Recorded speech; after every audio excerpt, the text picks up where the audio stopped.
ঝিমসাম বৃষ্টিতে গোটা ত্রিপুরা রাজ্য জলমগ্ন। বাড়িঘরে ঢুকলো বন্যার জল। ঘরে জল ঢোকার কারণে শরণার্থী ক্যাম্পে আশ্রয় নিতে হলো সাধারণ জনগণকে। শুক্রবার উদয়পুর খিলপাড়া এলাকার খিলপাড়া মার্কেট সেরে এবং খিলপাড়া উচ্চ মাধ্যমিক বিদ্যালয়ে বন্যা কবলিত সাধারণ জনগণের সঙ্গে কথা বলতে এলেন রাজ্যের মুখ্যমন্ত্রী ডক্টর মানিক সাহা সহ প্রশাসনের আধিকারিকরা। মুখ্যমন্ত্রী জানান, যাদের বাড়িঘরে জল ঢোকার কারণে জরুরি কাগজপত্র আনতে পারেননি তাদেরকে ডুপ্লিকেট কাগজপত্র বের করে দেওয়া হবে এবং খাওয়া দাওয়ার ক্ষেত্রে কোনো ধরনের অসুবিধা যাতে না হয় তা সম্পূর্ণ খতিয়ে দেখলেন মুখ্যমন্ত্রী।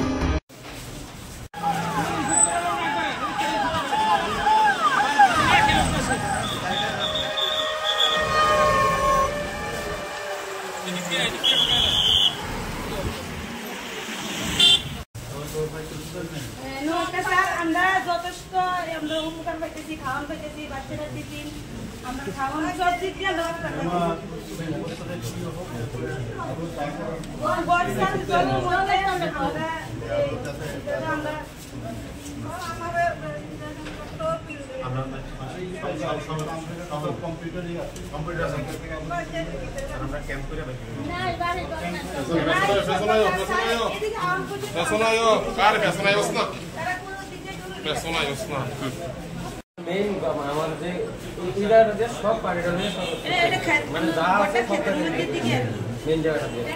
এখন আগামীকাল পর্যন্ত এটা সম্ভাবনা আছে আপনার এখানে থাকবে।